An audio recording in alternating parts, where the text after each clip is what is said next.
आगे बढ़ेंगे, बात करेंगे राजधानी भोपाल की। 5 दिन बाद भी अब तक अर्चना का कोई सुराग नहीं मिल पाया है। सवाल जस का तस है कि आखिर अर्चना के साथ क्या हुआ।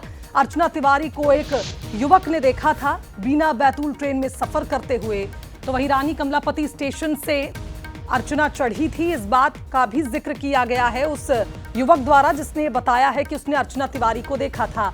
अर्चना के साथ एक लड़का भी देखा गया है, इस बात का खुलासा भी उस युवक ने किया। देखिए, युवक ने बैतूल तक इसलिए देखा क्योंकि उसको बैतूल में उतरना था ट्रेन से, इसलिए जब तक वो ट्रेन में रहा उसने अर्चना को देखा और इस बात का उसने जिक्र किया। बैतूल में ट्रेन से वो युवक उतर गया, उसके बाद का उसको पता नहीं। नर्मदा एक्सप्रेस ट्रेन से लापता हो गई थी युवती, अलग अलग एंगल से जांच की जा रही थी। नर्मदा नदी में नर्मदा नदी में भी उन्होंने इसका रेस्क्यू ऑपरेशन शुरू किया था ताकि उनको ढूंढा जा सके। 7 अगस्त से इंदौर से कटने के लिए निकली थी।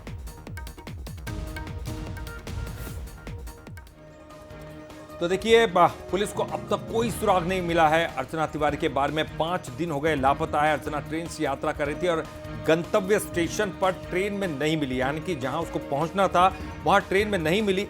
मोबाइल फोन घटना के बाद से ही बंद है। 10:30 बजे रात के परिवार वालों से बातचीत की थी, मां से बातचीत की थी, लेकिन उसके बाद से ही मोबाइल स्विच्ड ऑफ आ रहा है। परिजन अब चिंतित हैं और इसलिए जांच तेज करने की मांग कर रहे हैं। रहस्यमयी घटना की जांच लगातार जारी है। तो अर्चना के साथ क्या हुआ, ये परिजन भी जानना चाहते हैं। अपनी बेटी को घर में देखना चाहते हैं, वापस एक बार फिर उसको घर लाना चाहते हैं, लेकिन अब तक अर्चना का कोई सुराग नहीं मिल पाया है। और अब परिजन चाहते हैं कि जांच तेज की जाए और जल्द से जल्द उनकी बेटी को ढूंढा जाए। रहस्यमयी घटना है, 5 दिन बीत गए हैं। आखिर अर्चना कैसे गायब हो गई, जो कटनी आने वाली थी अपने भाई को राखी बांधने?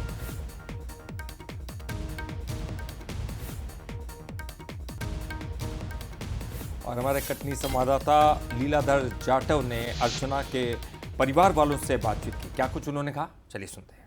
इस समय हम मौजूद हैं मंगल नगर अर्चना तिवारी के घर के सामने खड़े हुए हैं और आप मेरे पीछे देख सकते हैं कि अर्चना तिवारी के भाई हैं और चाचा। उन्हीं की जवानी इंदौर से रक्षाबंधन के त्यौहार के लिए वो घर आ रही थी। अभी सुबह फ़ोन नहीं लगा उसका, यानी घर नहीं पहुंची। सुबह फ़ोन लगाया गया तो पता चला कि फ़ोन बंद आ रहा है। तो हम लोग ने तुरंत जाके साउथ स्टेशन में देखा, जो हमारे नज़दीक पे है।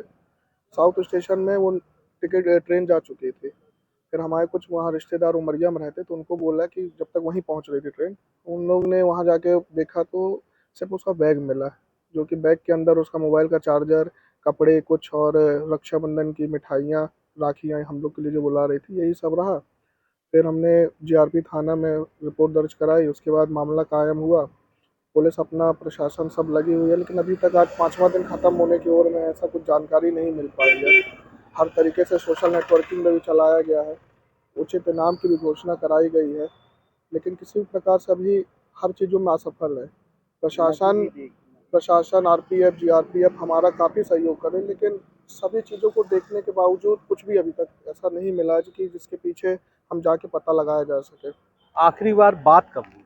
आखिरी बार 7 तारीख को वो हर चीज़ जब भी निकलती थी तो हर चीज़ की खबर अपने मम्मी को, बहन को, भाई को किसी न किसी माध्यम से देती रही। तो वो जब वो निकली है तब भी बताई कि इस ऑटो से मैं जा रही हूँ स्टेशन तक। वो स्टेशन तक आई, फिर 2 बार अपने भाई को फ़ोन, मैंने हम लोग को फ़ोन की, मम्मी को उसने अपने फ़ोन किया कि मैं ट्रेन में बैठ गई हूँ। फिर 7 बजे, 8:30 बजे और करीब एक बार 10:16 पर लास्ट बात हुई थी, बताने के लिए हाल चाल ऐसी नॉर्मली बात हुई। फिर बोली सुबह आती हूँ। जब सुबह वो घर नहीं पहुँची तो फिर हम लोगों ने पता लगाया। बहरहाल अभी अर्चना की तलाश जारी है। कटनी से बंसल न्यूज के लिए लीलाधर जाटव।